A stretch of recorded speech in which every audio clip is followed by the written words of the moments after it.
Alright, so we're going to do a transmission fluid change today.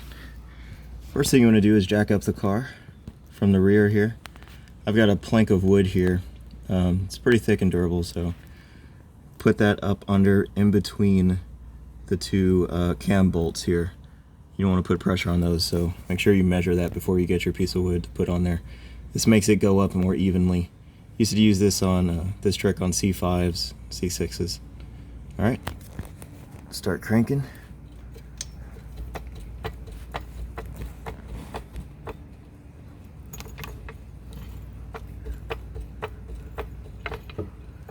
Right there. Alright.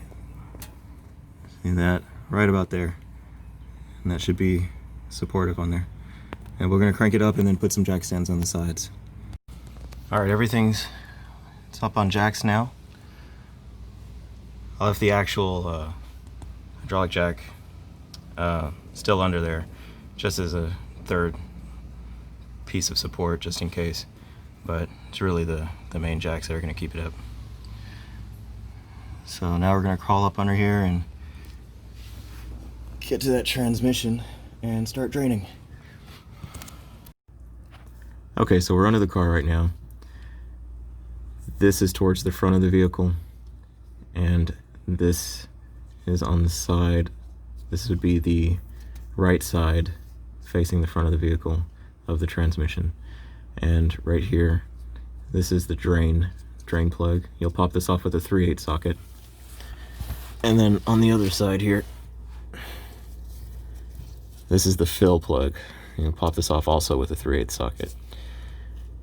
So what I'm using for this one is a little socket extension here. Not extension, but I got this here so it'll fit in there with the little space that I have a bit better, so I can get, because there's really not a whole lot of space to get anything in there and do it properly. So I think that'll help. So, alright, check this out in a minute. Alright, you can see it draining now. It gulps a bit, so make sure the pan is a little bit under and also in front of that drain plug, because it's going to kind of gush out a little. Luckily I didn't spill any, so not bad. We'll just wait for that.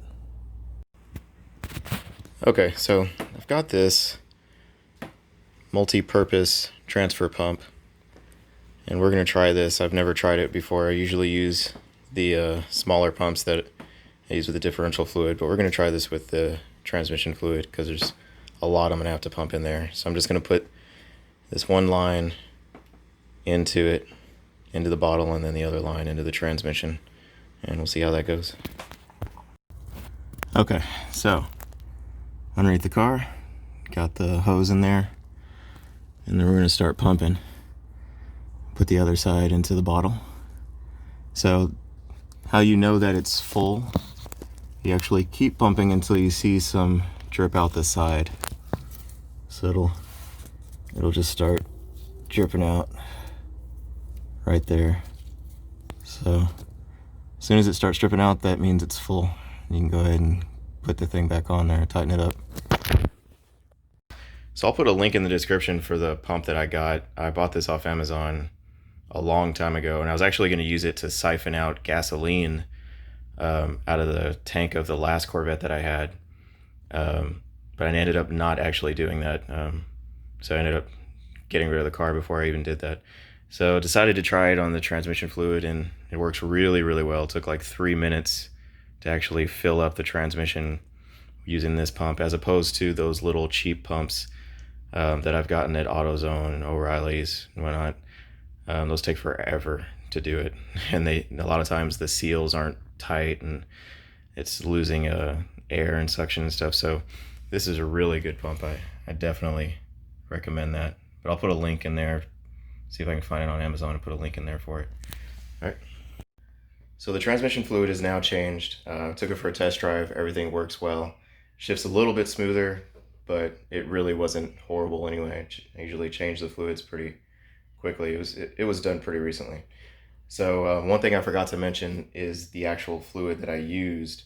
I used Valvoline, and this is the Dexmerk ATF transmission fluid. So that's automatic transmission fluid. It's a little odd, but it's what's recommended for C7 manual transmissions is the actual ATF.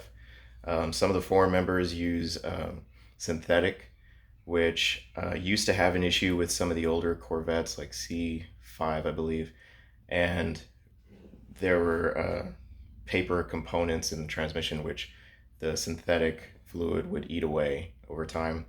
I believe they're made out of carbon on this one, so there's probably not going to be any issue with that. So if you want to use synthetic, I mean, I don't mind, but it wouldn't. I don't think it would really hurt anything. But the recommendation from GM is to use this, not exactly this brand, but ATF, and just make sure it's Dexron 3. Hopefully this helped out, anybody who's trying to do their own transmission fluid change. It's not a difficult job. It's really easy, especially compared to my GTI. So yeah, if you like this, go ahead and subscribe. Try to keep doing more how-to videos and maybe some other car stuff. Thanks.